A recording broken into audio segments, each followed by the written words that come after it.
Financial markets పై పట్టు సాధించాలనుకునే వాళ్ళు Revanth conduct చేసే వెబినార్ కోసం ఈ నెంబర్ కి కాల్ చేయండి.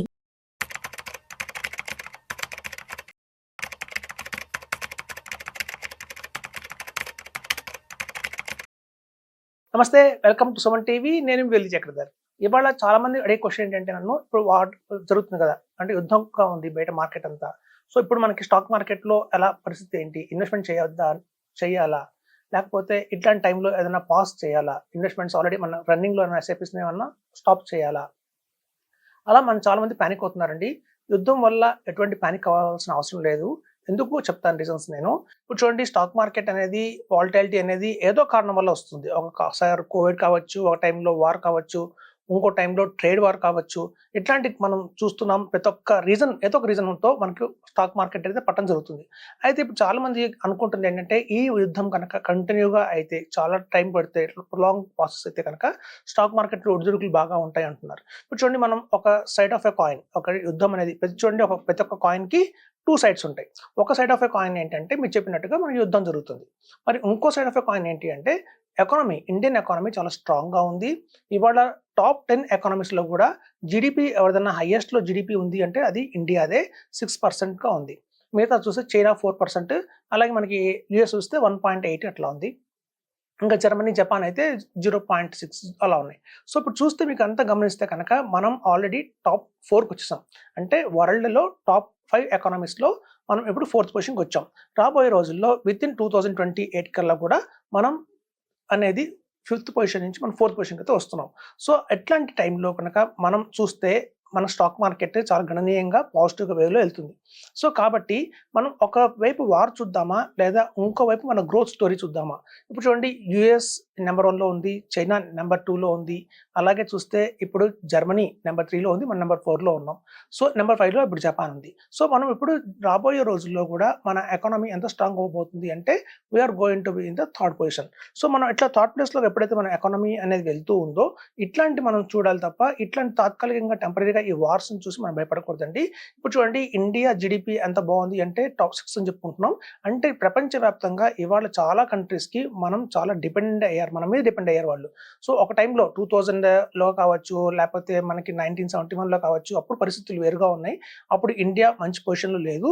కానీ ఇప్పుడు ఇండియా ఎలాంటి పొజిషన్లో ఉంది అంటే, మనం కనుక ఒక 5 ఇయర్స్ ఈ యుద్ధం వల్ల ఏదన్నా జరిగి మనం కనుక 5 సంవత్సరాలు వెనక్కి వెళ్తే, మిగతా కంట్రీస్ మన మీద డిపెండ్ అయిన కంట్రీస్ ఏవైతే ఉన్నాయో అవి 10 ఇయర్స్ బ్యాక్ వెళ్తాయి.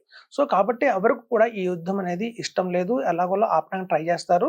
అందుకే ఇండియాకి చాలా సపోర్ట్ అయితే దొరుకుతుంది బయట ప్రపంచ మార్కెట్లో. ఇప్పుడు చైనా కూడా చూడండి, బాగా వాళ్ళకి ట్రేడ్ వార్ ఆల్రెడీ ఉంది యూఎస్కి చైనాకి మధ్యలో.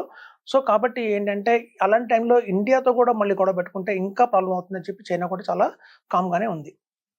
సో మనం అన్నీ గమనిస్తున్నారు, అందరూ చాలా మంది గమనిస్తున్నారు. మనం ఎకానమీ స్ట్రాంగ్గా ఉంది కాబట్టి ఇట్లాంటి టైంలో కనుక మనం ఇన్వెస్ట్మెంట్స్ చేయాలి.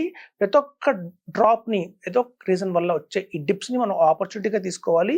ఫర్దర్గా ఇంకా ఎక్కువ అమౌంట్ ఇన్వెస్ట్మెంట్ చేసే అవకాశం అయితే దొరుకుతుంది. ఎందుకంటే మార్కెట్ చూడండి, ఒక రోజు పెరిగితే 2000 పాయింట్స్ పెరుగుతుంది, ఇంకో రోజు 2000 పాయింట్స్ ఆర్ 5000 పాయింట్స్ తగ్గుతుంది కూడా.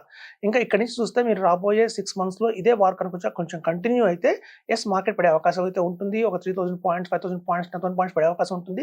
అలా పడినా కూడా మీరు ఒక ఆపర్చునిటీగా తీసుకొని అవసరమైతే ఇంకా కొంచెం ఎక్కువ ఇన్వెస్ట్మెంట్ చేయండి ఇట్లాంటి టైంలో.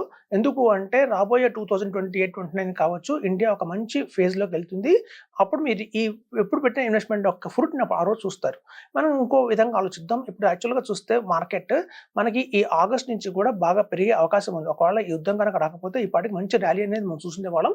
ఎందుకు అంటే ఈ ఏప్రిల్ నుంచి కూడా మనకి ఇన్కమ్ ట్యాక్స్లో మార్పులు చాలా వచ్చాయి. అప్ టు 12 lakhs దాకా కూడా ఇన్కమ్ ట్యాక్స్ కట్టాల్సిన అవసరం లేదు. ఇప్పుడు చూడండి, శాలరీ ఎంప్లాయీస్ ఒకలాగా ఉంటారు, వాళ్ళకి ఆల్రెడీ టీడీఎస్ చేస్తారు. బయట మార్క్లో శాలరీ ఇచ్చేటప్పుడే టీడీఎస్ చేసి మనకి శాలరీ పాస్ చేస్తారు. కొన్ని వేరాజ్ మనకి బిజినెస్ పీపుల్ ఎలా ఉంటారంటే, వాళ్ళ ఒక్కొక్క బిజినెస్ పీపుల్కి దగ్గర ఒక ఫ్యామిలీలోనే దగ్గర 6 పాన్ కార్డ్స్ అయితే ఉంటాయి. హెచ్యుఎఫ్ పాన్ కార్డ్ ఉంటుంది, వైఫ్కి ఒక పాన్ కార్డ్, హస్బెండ్కి ఒక పాన్ కార్డ్, చిల్డ్రన్ పేరుతో ఒక పాన్ కార్డ్స్. ఇట్లా ఇప్పటిదాకా ఏంటంటే మనకి 5 lakhs దాకా ట్యాక్స్ లేదు అన్నప్పుడు ప్రతి ఒక్క పాన్ కార్డ్ మీద 5 lakhs దాకా వాళ్ళు చూపించేవాళ్ళు. ఇప్పుడు ఏమైందంటే 12 lakhs దాకా చేసినప్పుడు దాన్ని 12 lakhs దాకా మీరు ట్యాక్స్ కట్టక్కర్లేదు అన్నప్పుడు ప్రతి ఒక్క పాన్ కార్డ్కి ఒక ఫ్యామిలీ నుంచి కూడా మనకి పెద్ద పెద్ద అమౌంట్స్ 12 lakhs దాకా వాళ్ళు ఇన్వెస్ట్మెంట్ చేస్తారు. సో అంత అమౌంట్ మనకి పబ్లిక్లోకి వస్తుంది. ఓకే, అది మ్యూచువల్ ఫండ్స్లో పెడతారా, స్టాక్ మార్కెట్లో పెడతారా, రియల్ ఎస్టేట్లో పెడతారా, ఫిక్స్డ్ డిపాజిట్, పీపీఎఫ్, ఎట్లయినా సరే మనకి అమౌంట్ అయితే సర్ప్లస్గా మార్కెట్లోకి ఫ్లో అవుతుంది. ఇప్పుడు చూడండి, రెపో రేట్ కూడా బాగా తగ్గించారు గవర్నమెంట్, ఆర్బీఐ వాళ్ళు. సో ఫర్దర్గా మనకి రేట్ ఆఫ్ ఇంట్రెస్ట్లు తగ్గుతున్నాయి. అలాగే మనకి చాలా చాలా పర్సనల్ లోన్స్ కానివ్వండి, అలాగే ఆటో లోన్స్, లేకపోతే మనకి అయితే ఫిక్స్డ్ డిపాజిట్ మీద ఇంట్రెస్ట్ తగ్గినందుకు వల్ల హోమ్ లోన్స్ కానివ్వండి తగ్గే అవకాశం చాలా ఉంది. సో అప్పుడు మళ్ళీ మనకి కన్సంప్షన్ బాగా పెరుగుతుంది ఇండియాలో. తద్వారా కూడా కొన్ని హ్యూజ్ అమౌంట్ అనేది మార్కెట్లో పంప్ అవడం జరుగుతుంది. తద్వారా మార్కెట్ అయితే బుల్ ర్యాలీ చూస్తాం. సో ఒక సైడ్ ఆఫ్ ఎ కాయిన్ చూస్తే మీరు వార్, కానీ ఇంకో సైడ్ ఆఫ్ ఎ కాయిన్ చూస్తే ఇంకో సైడ్ నుంచి చూస్తే మనకి రాబోయే రోజుల్లో 2028-29 కల్లా మనం ఒక మంచి పొజిషన్లో ఉంటామని చెప్తున్నారు. అక్రాస్ వరల్డ్ మనం థర్డ్ పొజిషన్కి వెళ్ళే అవకాశం ఉంది. అట్ ద సేమ్ టైం ఇప్పుడున్న ఈ 12 lakhs ఏదైతే ఉందో ట్యాక్స్ స్లాబ్స్ పెంచారో, తద్వారా మార్కెట్లోకి చాలా మనీ వస్తుంది, ఇన్ఫ్లో అయితే చాలా వస్తుంది. తద్వారా ఇన్ఫ్లో వచ్చినప్పుడు అది మనకి గణనీయంగా మనకి స్టాక్ మార్కెట్లో కానివ్వండి, మ్యూచువల్ ఫండ్స్లో కానివ్వండి ఫర్దర్గా ఎక్కువ ఇన్వెస్ట్మెంట్స్ అయితే వస్తాయి. అలాగే చూస్తే మనకి రెపో రేట్స్ కూడా తగ్గినాయి కాబట్టి ఇవన్నీ కూడా మనకి చాలా పాజిటివ్ న్యూసెస్గా ఉన్నాయి. తద్వారా మనకి ఏంటంటే మార్కెట్లోకి ఇప్పుడే ఆల్రెడీ చాలా మంది మ్యూచువల్ ఫండ్ హౌసెస్ దగ్గర కొన్ని వేల కోట్ల డబ్బులు అయితే ఉన్నాయండి, క్యాష్లో పెట్టారు, ఇన్వెస్ట్మెంట్ చేయడానికి ఆగుతున్నారు. రైట్ టైం చూసుకొని ఇన్వెస్ట్మెంట్ చేస్తారు. ఎందుకంటే అట్లాంటి సెక్టర్స్ వల్ల మనకి లాభం జరుగుతుంది అనేది చూసుకుని తద్వారా కనుక ఇన్వెస్ట్మెంట్ చేయడం జరుగుతుంది. ఇప్పుడు చూడండి, మనం అనుకుంటున్నాం చాలా చాలా ఒక యుద్ధం జరిగింది, చాలా ఈ వార్లో వల్ల ఒక చిన్న బెనిఫిట్ అయితే కూడా ఇండియాకి జరిగింది. అదేంటంటే మన డిఫెన్స్లో ఉన్న వెపన్స్ ఎలా బాగా పనిచేస్తున్నాయి అనేది బాగా తెలిసింది. ఇప్పుడు చూడండి, జనరల్గా మనం స్వీట్ షాప్కి వెళ్ళామనుకోండి, స్వీట్ షాప్కి వెళ్ళినప్పుడు ఒక స్వీట్ మనం రుచి చూసి మనం కిలో స్వీట్ కొంటాం. కిలో స్వీట్ కొనే ముందు కొంచెం టేస్ట్ ఇవ్వండి అంటాం. సో అట్లాగే ఈ వార్ వల్ల ఏం జరిగిందంటే, ఒక ఇండియాకు బెనిఫిట్ ఏంటంటే మొత్తం ప్రపంచ దేశానికి మన వెపన్స్ ఎలా పనిచేస్తున్నాయి. మనం చూడండి, మనం ఇట్లాంటి టైంలో తప్ప వెపన్స్ ఎప్పుడు వాడి చూపించాం ప్రపంచ దేశానికి ఇట్లా బాగా పనిచేస్తాయి అని చెప్పి. అట్లయితే డ్రోన్స్ మనం కంట్రోల్ చేస్తున్నాము, మన పవర్ ఏంటి, మన టెక్నాలజీ ఏంటి అనేది ఇప్పుడు ప్రపంచ దేశాలకి బాగా తెలిసి వచ్చింది. ఈవెన్ కొన్ని వార్లో చైనా వాళ్ళ వెపన్స్ కంటే కూడా, మనం టర్కీ వాళ్ళ వెపన్స్ కంటే కూడా మనం చాలా బాగా పనిచేయడం అనేది ప్రపంచం అంతా చూసింది. సో కాబట్టి ఇట్లాంటి టైంలో మనకి నెక్స్ట్ రాబోయే రోజుల్లో కూడా మనకి బాగా మనకి డిఫెన్స్ సంబంధించిన స్టాక్స్ బాగా పెరిగే అవకాశం చాలా ఉంది. సో తద్వారా మనకి ఏంటంటే రాబోయే రోజుల్లో మనకి మంచి ట్రేడ్ కూడా జరుగుతుంది అక్రాస్ ద కంట్రీస్. అలా కూడా మనకి స్టాక్ మార్కెట్ పెరిగే అవకాశం చాలా అయితే ఉంది. సో ఇదండి, స్టాక్ మార్కెట్ వల్ల మీరు ఎప్పుడు భయపడకండి. ఏదో యుద్ధం వస్తుంది అనేసి ఒక ప్యానిక్ అయిపోయి మొన్న స్టాక్స్ని అమ్మడం కానివ్వండి, లేకపోతే మన దగ్గర ఉన్న ఇన్వెస్ట్మెంట్ చేయకుండా ఆపడం కానివ్వండి, అలాంటివి ఏమి చేయకండి. ఉన్న అమౌంట్స్ని అలాగే ఉంచండి. ఫర్దర్గా ఆపర్చునిటీ ఉంటే, మీ దగ్గర అవకాశం ఉంటే మాత్రం ఇంకా కొంత మాత్రం ఇన్వెస్ట్మెంట్ చేయండి. ప్రతి ఒక్క డిప్ని ఒక ఆపర్చునిటీగా చూడండి. ఎందుకంటే 1979 ఉన్న స్టాక్ మార్కెట్లో 100లో స్టార్ట్ అయిన సెన్సెక్స్ ఇవాళ 80,000 దాకా వెళ్ళింది అంటే మనకి ఎంత బాగా ఫేజ్లో మనం చూసాం, ఎన్నో ఒడిదుడుకులు చూసాం. ఇట్లాంటి టెంపరీ మనకి వార్స్ కానీ, టెర్రరిస్ట్ యాక్టివిటీస్ కానీ అంత గతంలో కూడా జరిగాయి, ఇది కొత్త కాదు. సో ఇదండి, చెప్పాలి అంటే కనుక ఒక మంచి టైంలో ఉన్నాం మన ఇండియన్ మార్కెట్.